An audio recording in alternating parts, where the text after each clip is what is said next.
Una investigación exhaustiva y seria de los asuntos de política pública y gobernanza del país se analizan desde el observatorio. Porque los temas de impacto ya están bajo la lupa y los analizamos desde el observatorio. Saludos amigos y bienvenidos a otra edición de Desde el Observatorio, programa del Observatorio de Sociedad, Gobernanza y Políticas Públicas de la Pontificia Universidad Católica de Puerto Rico. Como siempre les habla su anfitrión, el doctor Hernán Vera Rodríguez, y tenemos en el día de hoy un interesante programa sobre los cambios recientes en la doctrina de la deferencia a las agencias administrativas. En el día de hoy nos encuentra con nosotros la doctora Jennifer Castellanos Barretos porque está gozando de unos días de vacaciones. Nos acompaña hoy el amigo y colega licenciado William Vázquez Irizarry. Saludos, William. Hola, saludos. William es un amigo que conocemos hace tiempo, ¿verdad? De nuestras funciones como profesor y como investigador, porque tenemos muchos amigos en común en el área de la administración pública. Así que para que la audiencia lo conozca, William Vázquez Irizarry, el licenciado William Vázquez Irizarry, nació en Humacao, realizó sus estudios primarios y secundarios en las escuelas de dicho pueblo. Luego se traslada a la Universidad de Puerto Rico en Río Piedras, donde obtiene su bachillerato en Ciencias Políticas y su grado de Juris Doctor en Derecho. Luego se traslada al London School of Economics, donde obtiene una maestría en Derecho. William es catedrático en la Facultad de Derecho de la Universidad de Puerto Rico, recinto de Río Piedras, donde se destaca en los cursos de Derecho Administrativo y Derecho Constitucional. Ha publicado en revistas en Puerto Rico y en el exterior, también ha escrito capítulos de libros, y lleva a cabo presentaciones en diversos congresos, tanto en el área de Derecho como en el área de Administración Pública. Un placer tenerte por acá, William. De verdad que para mí es un gusto, Hernán, y un privilegio poder compartir en este espacio que ustedes pues han creado y que me parece que es pues, muy importante para la discusión de estos temas. Así que muchas gracias por la invitación. Honrado por tu presencia y, ¿verdad? Como te decía fuera del aire, este es un programa donde buscamos hacer una educación a la comunidad. Tiene un elemento de erudición también, ¿verdad? Porque tenemos una audiencia que es la población general, el público en general que nos escucha por las ondas radiales, pero también hay estudiantes y profesores que nos siguen, ¿verdad? Y resulta interesante pues tocar estos temas a distintos niveles. Así que el tema general es el tema, ¿verdad?, de los cambios recientes en la doctrina de la deferencia que tienen los tribunales para las decisiones de las agencias administrativas, pero me gustaría comenzar un poco, ¿verdad?, haciendo un planteamiento general de temas de derecho administrativo. Yo voy a decir algo, me has hecho desempolvar mis cursos de derecho administrativo. Si es una locura lo que estoy diciendo, pues me detienes o me corriges. Vamos a ver. Mira, el tema de derecho administrativo, como se entiende en Estados Unidos, porque es interesante, ¿verdad?, que el derecho administrativo europeo, cuando hablamos de derecho administrativo en España, es una cosa un poco distinta. Surge más o menos al calor, o se populariza al menos al calor del New Deal, del nuevo trato con el presidente Roosevelt. Y se busca una economía de procesos, ¿verdad?, donde se da una delegación de poderes del poder legislativo a las agencias públicas que se van creando en aquella época del nuevo trato. Que en Puerto Rico después, ¿verdad?, en la época esta de manos a la obra, se crean, y de la creación del Estado Libre Asociado se crean agencias. Luego nosotros entramos en un proceso similar un poquito después. En estas agencias, la legislatura, el Congreso de los Estados Unidos le puede delegar poderes de reglamentar, ¿verdad?, de crear reglas o pequeñas leyes, para que la gente me entienda, sobre el área en las cuales ellos tienen expertise. Así que, por ejemplo, si usted regula la construcción, pues usted puede hacer reglas que tienen que ver con la construcción. Si usted regula el tráfico aéreo, pues usted puede regular en esa área. Migración, pues usted regula esa área. Así que a las agencias se les puede delegar ese poder. No pueden entrar en otras áreas, salvo esas áreas, ¿verdad? Que tienen que ver con la ley que crea esa agencia, la ley que habilita esa agencia. Por lo tanto, si tengo este poder de regular, tengo también el poder de investigar que las agencias, que la gente que esta agencia regula esté obrando de acuerdo con esas reglas que se crearon. Y tienen también el poder de adjudicar. Es decir, que las agencias actúan, y a ti no te gustará lo que voy a decir, como pequeños tribunales. Uh-huh. Y deciden, ¿verdad?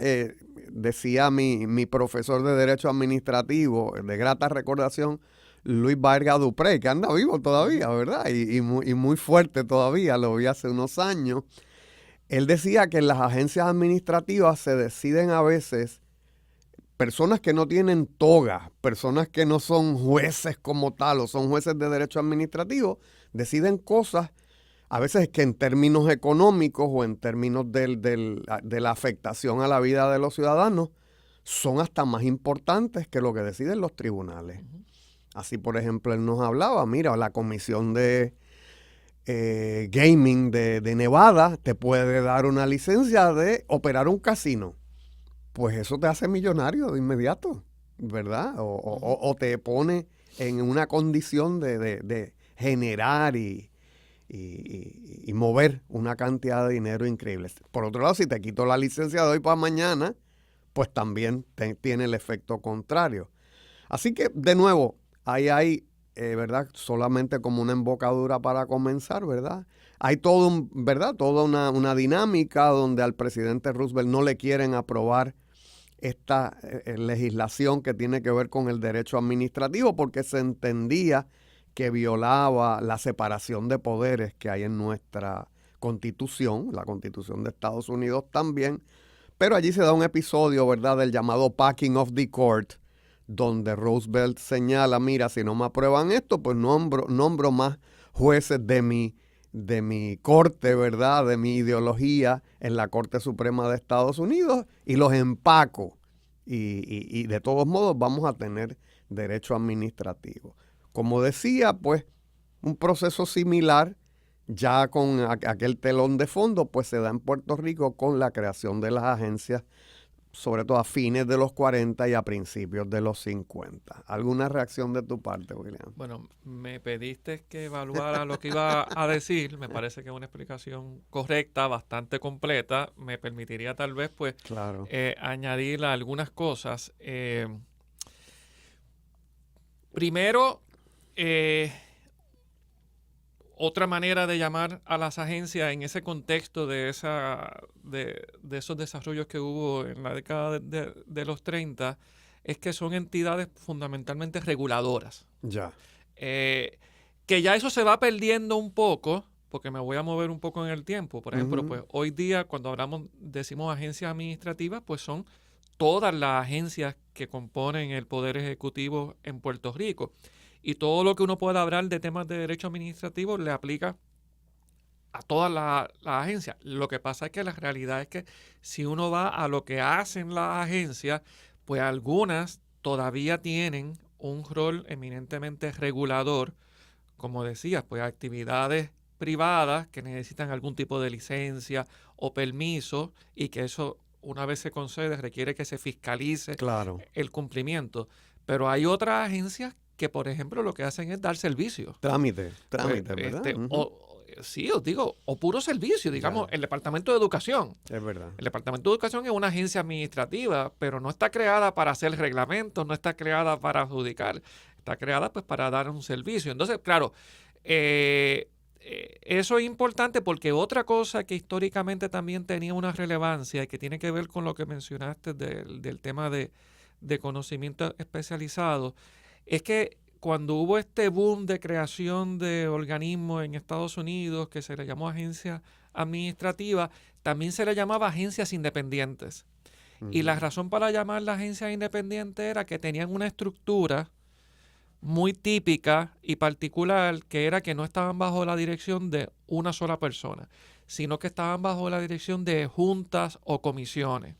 Y esas juntas o comisiones, las personas que se nombraban a esos cargos, eran personas que tenían nombramiento extendido. ¿Qué quiere decir extendido? Que no eran personas de libre remoción por parte del presidente. Ya.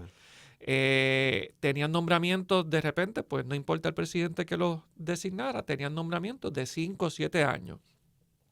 En la medida que tú tenías entonces una junta o una comisión con 3, 5 personas, la idea era que al cabo de algunas décadas, las personas que iban a estar dirigiendo esa agencia iban a ser personas designadas por diferentes presidentes, claro. Y las leyes que creaban la agencia establecían también unas limitaciones para que hubieran unas causas particulares para remover a quien dirigía esa agencia. La idea básicamente en ese momento era, hay que dar ese grado de autonomía porque las decisiones que van a tomar muchas de estas entidades son decisiones de conocimiento especializado, técnicas, que no deben responder a los cambios de política. Por ejemplo, la FDA, el Food and Drug Administration, pues la idea era, pues si esa gente va a dar una licencia, un permiso para un medicamento, pues ahí no puede haber consideraciones de política pública, ahí que necesiten tener el aval del presidente, ahí lo que va a haber es un conocimiento especializado de química, biología. Bueno, y deteniéndonos ahí, no pierdas el hilo, por favor, de ahí la delegación de autoridad, ¿verdad? Porque de momento la agencia sabe más para hacer reglamentos que el mismo Congreso o que la misma legislatura, porque es un conocimiento especializado, ¿verdad? Claro, y entonces también es un conocimiento que permite que haya entonces también una combinación o integración de las dos funciones en el mismo organismo. ¿A qué me refiero? Como tú mencionaste, las cosas principales que hacen son hacer reglamentos. Lo otro es adjudicar controversia. Pues de repente eso está ocurriendo en el mismo lugar. La misma agencia que hace la norma es la agencia entonces que se va a encargar de ver si se va a cumplir. Eso en el derecho siempre fue algo, y no deja de ser algo problemático, porque parecería entonces que de algún modo la agencia puede ser juez y parte. Sí, un supergobierno, un gobierno dentro del gobierno, ¿verdad? Y eso siempre ha generado una preocupación, pero el sistema históricamente ha aprendido a reconocer pues unas virtudes de que eso sea así. Y eso es algo típico, ¿verdad? Bueno, y la agilidad principalmente, porque imagínate, ¿verdad? Y esto lo digo yo, no lo dice usted, ¿verdad? Pero en un país como el nuestro, que todo se polemiza a tal nivel y donde es difícil lograr consenso, pues imagínate si hubiera que pasar por el crisol de la separación de poderes, ¿no? La idea es que, y es interesante porque vamos a suponer crear una norma, hacer un reglamento que tenga fuerza de ley. La idea es que una agencia va a poder crear la norma más rápido que una legislatura crear una ley, pero no solamente es crearla, es que una vez la ley existe, igual que existe un reglamento, si no funciona, hay que tener entonces, o se aspira a que tenga la rapidez para revisar entonces esa norma. Así que bajo ese criterio de tratar de resolver un problema rápido, creando una norma y revisarlo si no funciona, el proceso legislativo pues parece que es muy lento. Entonces la agencia se pone como una alternativa. Igual en términos de adjudicación, el hecho de que las agencias tengan el poder de adjudicar controversia, inclusive entre partes privadas, parte de una lectura negativa de los tribunales. La idea es que los tribunales son costosos, el proceso se extiende mucho, hacen falta siempre la presencia de abogados y ante eso se presenta entonces la agencia administrativa como una alternativa que es más ágil, económica y flexible. El caso clásico en Puerto Rico es DACO. DACO principalmente lo que ve son controversias entre consumidores y los comercios. Esas controversias como puro derecho son asuntos contractuales. Y DACO no ha existido siempre. Y antes que DACO existiera, esas controversias se veían ¿dónde? En los tribunales. La idea es que uno va a DACO, tiene la oportunidad de hacer un reclamo y que ese foro va a resultar más ágil, económico, que lo que sería ir a un tribunal del país. Esa es la promesa. Claro. Si la promesa se cumple o no, pues es parte de lo que se discute en el derecho administrativo, porque mucho de lo que las personas dicen es que la realidad de los procesos en la agencia es que terminan pareciéndose demasiado a los procesos en los tribunales. Claro. ¿Nos explicas brevemente quizás, ¿verdad? Para poder entender la segunda parte, que es lo que tiene que ver con los cambios en esta doctrina de la deferencia, lo que es la doctrina del agotamiento de los remedios administrativos? Sí. Fíjate, el punto de partida para tocar esto es lo que decía de la delegación que recibe la agencia por parte de la Asamblea Legislativa de estos poderes importantes de crear normas como si fueran leyes y adjudicar controversias como si fueran tribunales. Porque al mismo tiempo que se les da ese poder, como quiera se establece que quien se sienta afectado por lo que hace la agencia en el ejercicio de esa delegación de autoridad tiene oportunidad de ir al tribunal. Claro, que es la revisión judicial. Y es la revisión judicial. Claro. Y entonces esa parte, pues también hay que verla como lo que es el concepto de separación de poderes, Ya. porque entonces en lo que son los frenos y contrapesos, pues puede haber una preocupación de qué hace el Ejecutivo, la agencia administrativa, con ese poder que se les delega, y la idea es que que ahí está entonces los tribunales para ejercer un control judicial. Claro, como la agencia se parte de la idea de que tiene un conocimiento especializado y que la decisión que va a tomar al adoptar una norma, un reglamento o al adjudicar una controversia, digamos, cualitativamente se beneficia de ese conocimiento especializado, pues entonces eso lo que supone es que el tribunal históricamente tiene como adoptado la doctrina de asegurarse de estar disponible para que las personas que se sientan agraviadas puedan ir al foro judicial, pero asegurarse que cuando vayan haya una garantía de que se utilizó el proceso administrativo con todos los beneficios que supone ese conocimiento especializado. Y eso es lo que tú mencionabas, que es la doctrina de agotamiento de remedio.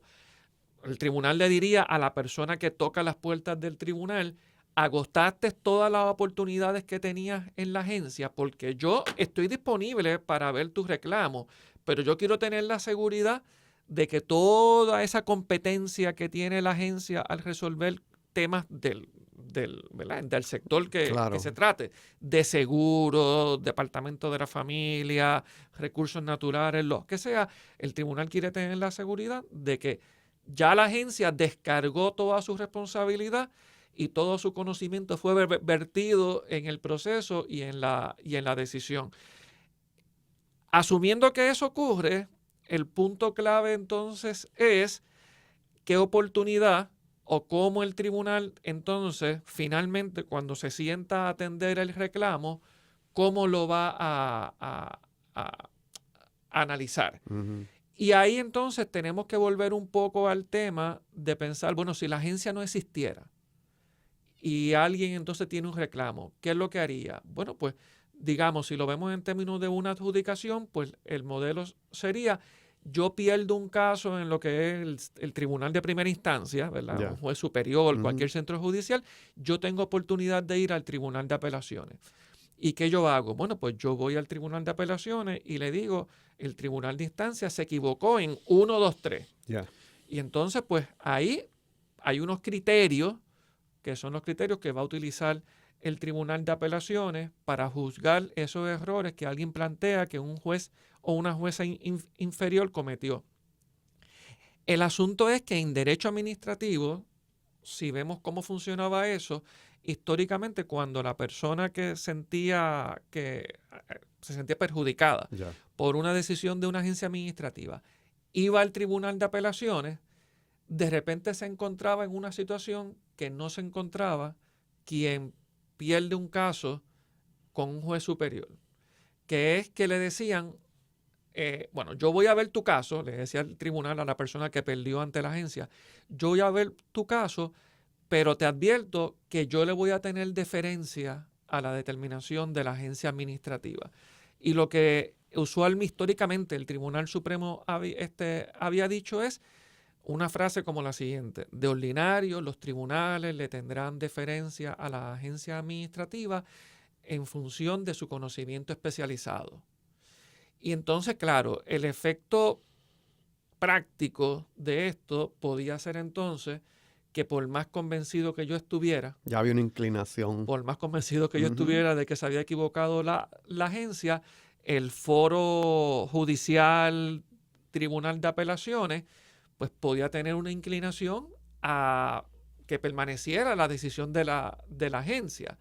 Y entonces fíjate que nosotros hablamos hace un rato de que la agencia fue creada bajo un concepto de que iban a tener un conocimiento especializado.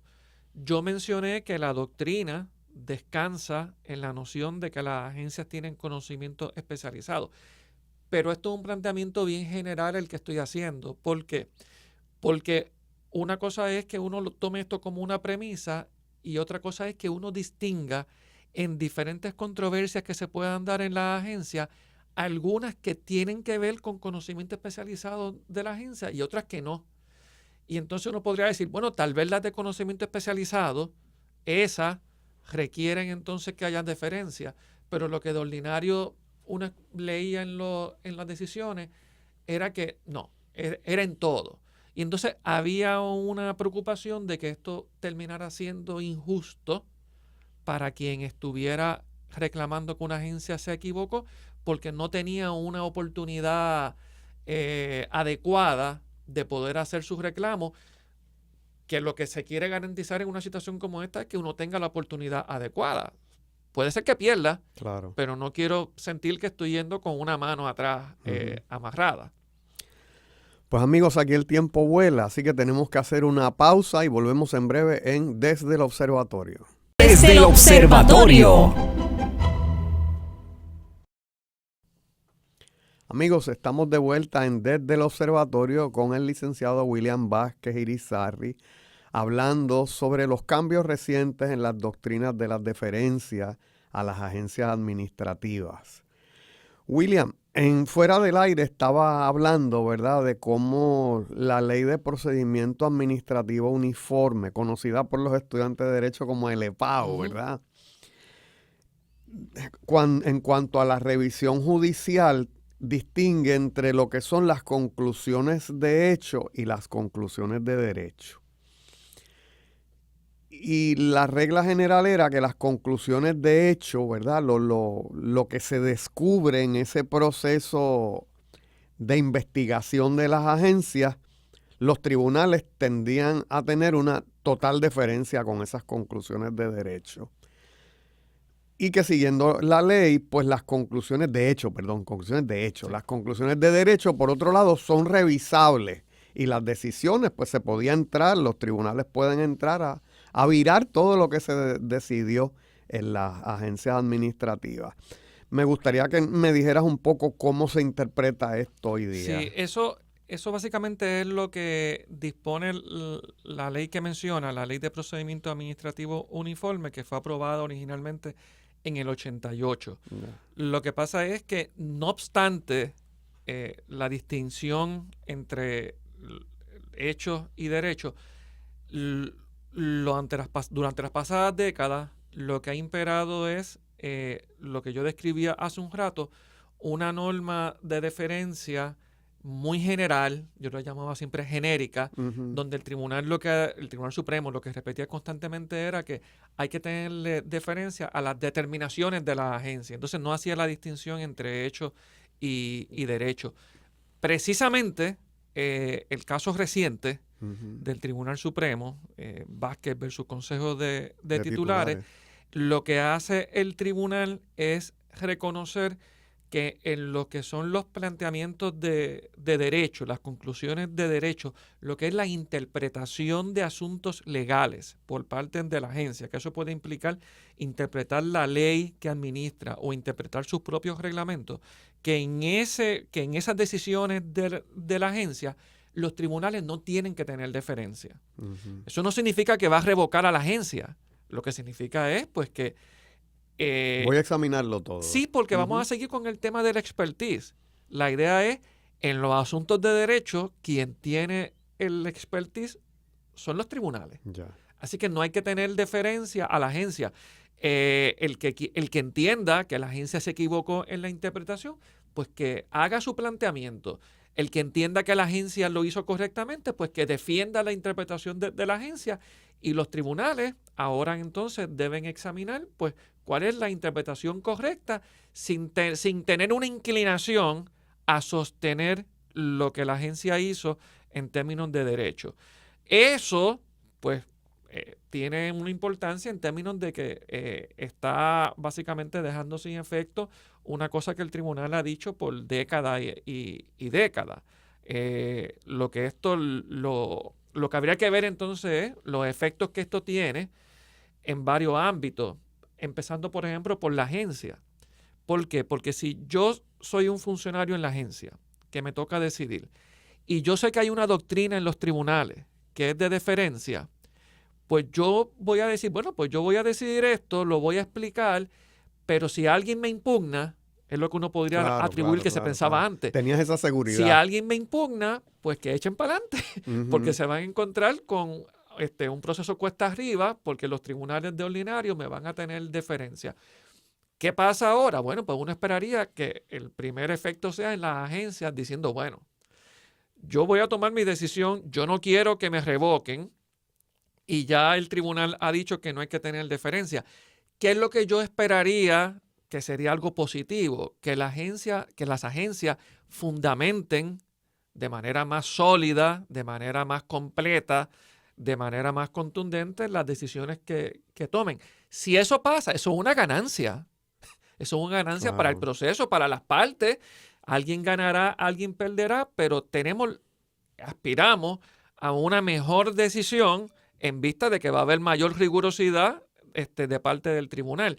Por otro lado, si yo soy la persona que está impugnando la decisión de la agencia, pues yo tendría que pensar, bueno, pues por lo menos ahora estoy más parejo en el planteamiento que yo hago.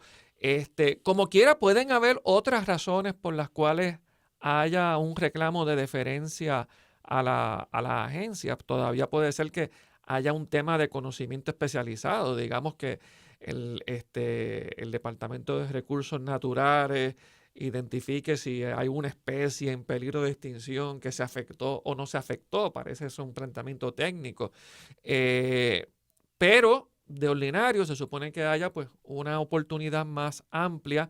Lo que habría que ver como quiera es cómo se comportan los tribunales. Y cuando digo los tribunales es porque lo que estamos hablando es de una decisión del Tribunal Supremo. Ya. Entonces, pues los tribunales, particularmente el Tribunal de Apelaciones, pues hay que ver un poco el comportamiento que empieza a tener cuando recibe estos casos. Pero ¿Tú crees que van a coger ese precedente? Sí, digo, están obligados, pero cómo lo van a aplicar, pues eso habría que ver. Yo, en ese sentido, pues favorezco que el tribunal haya tomado esa decisión. No puedo dejar de reconocer como quiera, pues uno observando, ¿verdad?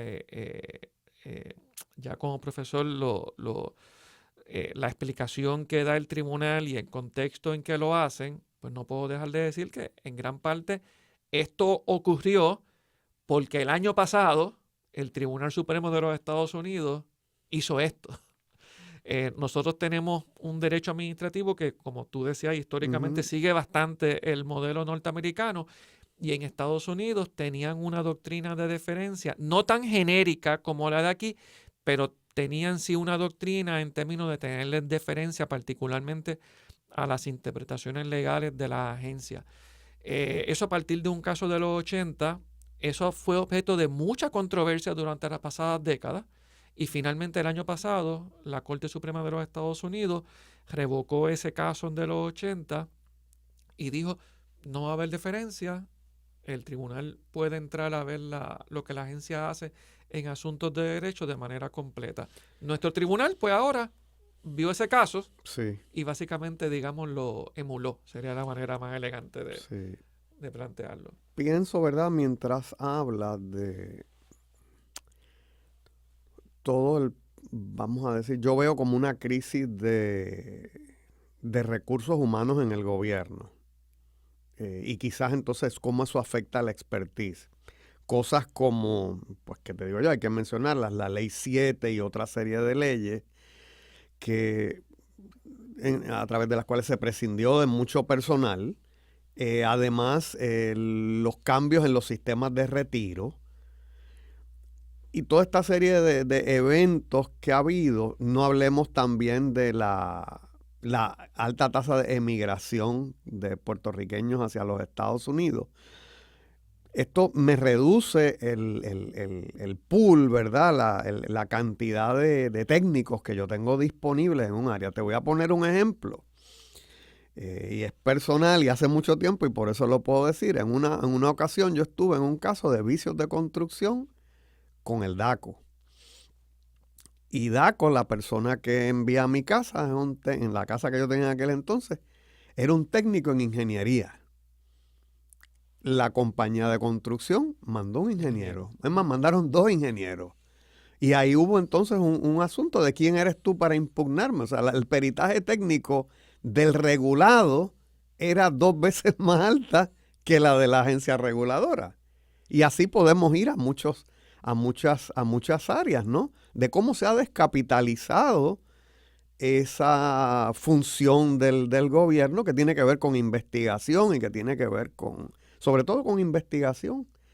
Y quizás entonces afectaría también el tema de quién es juez de derecho administrativo, de cuánta experiencia tiene en la agencia particularmente hablando. Así que, según te sientas cómodo, me gustaría que hablaras un poco de eso. Yo creo que dos cosas. Lo primero es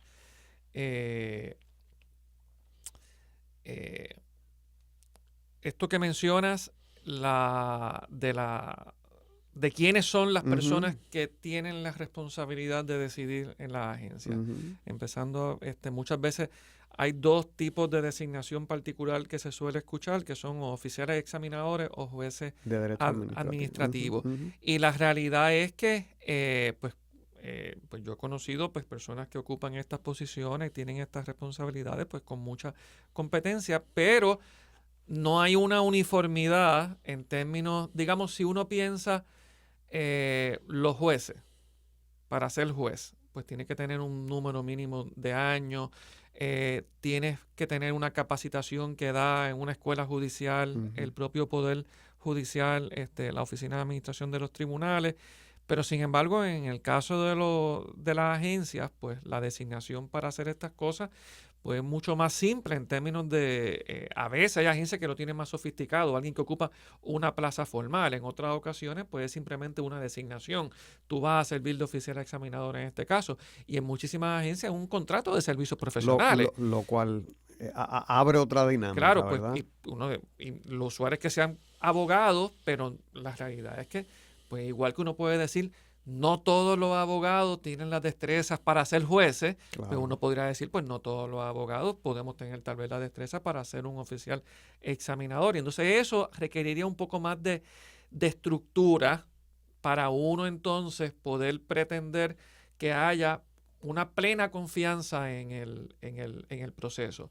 Lo otro, y que era lo primero que planteaste, definitivamente, o sea, uno podría señalar varios problemas. Yo siempre he sido crítico de esta doctrina de la deferencia, pero uno de los que uno puede señalar es que de repente tiene un desfase. ¿A qué me refiero con un desfase? Que es que, ¿cómo era posible que hubiera un entendido general de lo que tú acabas de describir, de que ha habido una laceración de lo que es el nivel de capacidad en el sector público por diferentes razones, en términos de recursos, y cómo es posible que entonces eso tú lo veas en función también de los problemas, pues, digamos, en las pasadas décadas, en términos de los problemas de legitimidad del sector público, y cómo es que si todo eso está sobre la mesa, y parecería que todos coincidimos con eso, aquí viene el desfase, tengamos una doctrina que tenga deferencia, que descansa en que todo está bien, en que hay conocimiento especializado y que hay la capacidad institucional. Yo no digo que tenga que haber una doctrina que descanse en las debilidades del gobierno, pero lo que era raro es que hubiera una que partiera de una situación óptima que no se da, que no es la realidad. Así que, otra vez, en términos, ¿verdad?, de que se haya dejado sin efecto esa doctrina de manera, vista de manera tan amplia, pues qué bueno. Pero claro, como quiera, la falta de capacidad es un problema en sí mismo en términos y la falta de recursos en el gobierno. Yo quisiera que esté al nivel óptimo que pensaba la doctrina, no para que haya diferencia, sino pues para sentirse uno que tiene un gobierno que es eficiente en términos del servicio y su operación. Sí, pero lo cierto es que, pues, como decíamos, con la congelación de salarios, congelación de beneficios, la intervención de la Junta de Supervisión, toda esta serie de cosas, pues son realidades. Digo, por ejemplo, algo si me preguntas qué me preocupa a mí de mirar al futuro sobre un tema sobre eso, no solamente es señalar las debilidades ahora, es las posibilidades para el futuro, en términos de que, o sea, que mirando al futuro, las personas que entren ahora al servicio público, o sea, pues es fuerte en términos de tú pensar lo que tú esperarías de cualquier trabajo, que no solamente son las condiciones que me están ofreciendo en este momento, es que yo quiero tener unas expectativas de crecimiento profesional, aumento salarial, mejores oportunidades, y entonces en una situación como la que tenemos hoy día, uno dice, pues, ¿cómo uno se puede proyectar al futuro en términos yo me imagino 10, 15, 20 años en el sector público? Que mucha gente que se gradúa de Derecho, pues ven el fungir como oficial examinador o como juez administrativo como una puerta de entrada a quizás brincar algún momento a una carrera judicial, ya en la judicatura, ¿verdad? O en el Ministerio Público. O sea, porque no hay una carrera que yo sepa de juez administrativo. ¿Me sigue? Es casi un dead end job. Entraste allí, allí te quedaste. Sí, eso, repito, depende también de la variedad. Yo le llamo un poco, ¿verdad?, un escenario bastante silvestre en el gobierno, porque varía mucho. Varía mucho en términos de cómo las agencias manejan esto. De hecho, esa es una de las cosas que sería lo que hay es mucho conocimiento anecdótico. Si me preguntan a mí, cosas que hay que hacer, por ejemplo, es hacer una radiografía de qué es lo que tenemos ahora en Puerto Rico en cuanto a eso. Sería interesante ver pues cuántos oficiales examinadores hay, de los que hay, cuántos son empleados, cuántos están por contrato. ¿Cuál es el tiempo promedio que llevas en la agencia? Sí, qué prepara el perfil, un perfil. ¿Cuánto tiempo tienen de experiencia? Porque digo, cuando tú pones a alguien sin ninguna experiencia y después que está allí 10 años, pues está bien. Si lo vas a medir a los 10 años. Pero hay muchas cosas que examinar para que el proceso sea confiable, para que las personas realmente sientan que tienen una oportunidad, tanto la persona que reclama como quien es objeto del reclamo. Yo, un enfoque que tengo algo, si vamos a comparar con los tribunales, hay cosas en las cuales las agencias, aunque se veían como una alternativa para los tribunales, tal vez se han quedado atrás. Por ejemplo, en esto de la adjudicación y uno tener confiabilidad, ya hace, yo diría, unas 2 décadas, se ha vuelto un espacio bastante común en la discusión de lo que son los tribunales, inclusive en la propia ley de la judicatura en Puerto Rico, el concepto de acceso a la justicia. No es que estemos satisfechos con lo que hay, pero se habla formalmente dentro del propio sistema judicial de acceso a la justicia. No es que la gente de fuera está diciendo eso no existe allí. En los tribunales es un discurso oficial. Pues yo lo que digo es, pues hay que tener una discusión de acceso a la justicia en los procesos administrativos también. Inclusive uno podría pensar que la expectativa debería ser mayor porque los procesos de adjudicación en las agencias administrativas, como dije, históricamente se plantearon como una alternativa a los tribunales. Sí, y donde los ciudadanos no tenían que ir asistidos de abogados, ninguna de las partes. Correcto. ¿Verdad? Yo le llamo a esto que en muchos procesos, y no tengo problema en plantearlo así, los abogados hemos colonizado el proceso De derecho administrativo. sí. Y entonces de repente pues la dinámica de lo que ocurre en una adjudicación administrativa pues se parece tal vez más de lo que uno desearía a lo que pasa en los tribunales, con el peligro de que de repente pues tenga una oficial examinadora que sea abogada, que tenga una parte que vaya con representación Y la otra no. legal y la otra no. Sí. Y entonces eso, pues...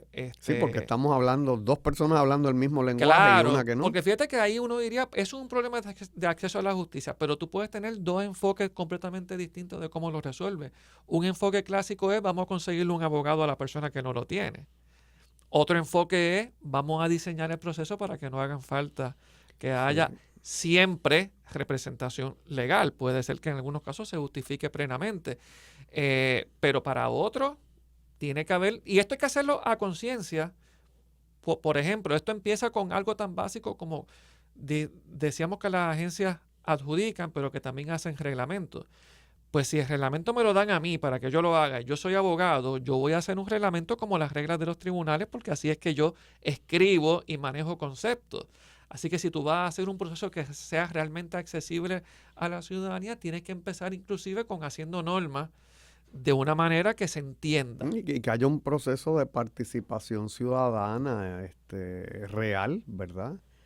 Y que el ciudadano pueda entenderlo, vamos a decir la verdad. Algunos de estos reglamentos es uno que está un poco más preparado y los lee y tiene que darle 2 o 3 lecturas para tratar de entender lo que dicen. Sí. Y siempre van a haber asuntos de conocimiento especializado y asuntos técnicos, pero la pregunta básica es, ¿se explicó esto de la manera más sencilla posible, sí o no? Y esa pregunta hay que hacerla. Mira, y quizás los que nos escuchan dicen, yo nunca voy a tener un caso de derecho administrativo, pero lo cierto es que la vida te puede llevar ahí, ¿verdad? Tienes una situación con el CRIM de una deuda, tienes una situación con el registro de la propiedad, tienes una situación con un municipio, ¿verdad? Con la oficina de permisos. Así que es posible que tengas que estar en algún otro ejemplo que tengas sobre... Bueno, un área, por ejemplo, que también tiene aplicación bastante amplia son la regulación de las profesiones. Y no me digo profesiones y oficios, no me refiero solamente, pues, digamos, médico, ingeniero, o sea, pues, perito electricista, o sea, hay un sinnúmero de oficios en Puerto Rico que están sujetos a licencias por parte de junta examinadora. Es verdad. Entonces, pues no solamente es que uno puede aspirar a una de esas licencias, que uno recibe servicios de esas personas también. Y que esas juntas tienen la capacidad de multarte en muchas ocasiones. Correcto. Con todos los retos también que podemos añadirle, volviendo al tema anterior, las juntas carecen de muchos recursos. Uh-huh. Y entonces, pues también eso hace que la regulación de las profesiones, pues también se puede plantear que es menos efectiva. Pero sí, digo, hay temas individuales y hay temas ya de carácter más amplio, pero que tocan a todo el mundo. Porque una cosa es que yo me pregunte en qué proceso administrativo yo puedo estar involucrado, y otra cosa es que yo me plantee, por ejemplo, un interés en lo que va a decidir el negociado de energía sobre la tarifa de energía eléctrica. Entonces, pues, son cosas que nos tocan a todos, pero que se dan dentro de un proceso administrativo. Sí, este caso que genera ¿verdad? Esta controversia es interesante, porque es un caso que surge en la junta de directores de un condominio, uh-huh. ¿Cierto? Entonces, uno dice, ¿qué tiene que ver el DACO con la junta de directores de un condominio y cómo toma las decisiones? Sí, para la gente que vive en condominio, pues esto debe ser más... que están conscientes de las controversias que se dan, pues tal vez pues no es tan extraño, porque la realidad es que hace mucho tiempo pues DACO está encargado de ser un foro para manejar muchas de las controversias que se dan en un condominio. El caso tenía que ver específicamente con una restricción, o sea, con la interpretación de unas restricciones que están en la ley en términos de contratación de servicios, cuando quien se va a contratar es un titular. Porque muchas veces, pues, pues tú tienes 100 titulares, tienes que contratar un servicio y tienes titulares que se pueden ofrecer. Y entonces, pues, ahí lo que se dice es, bueno, pues puedes escoger un titular, pero tienes que buscar otras opciones que no sean el titular, tienes que buscar 2 opciones adicionales. Y entonces había un planteamiento si para la figura que se quería contratar, que era el administrador, si esos requisitos eran necesarios o no. Esa ya es la parte, digamos, pues más técnica del caso, pero eso es lo que genera entonces un caso que alguien entiende que la Junta de Titulares se equivocó, va a DACO, van al Tribunal de Apelaciones y de ahí van al Tribunal Supremo. Pues, licenciado, para nosotros ha sido un honor tenerle por aquí en el día de hoy. Estoy seguro que nuestros escuchas se van a beneficiar mucho de esta charla que hemos tenido en el día de hoy. Amigos, entonces los esperamos la semana que viene con otro episodio de Desde el Observatorio. Aquellas personas que no hayan podido vernos en vivo pueden oír la retransmisión de este programa en el canal Huellas de Futuro bajo la playlist Desde el Observatorio o en nuestra página en Spotify. Hasta la próxima. Forma parte de nuestro análisis. Comparte tus opiniones con el panel. Comunícate con nosotros a observatorio.pucpr@pucpr.edu. Desde el Observatorio, una producción de la Pontificia Universidad Católica de Puerto Rico.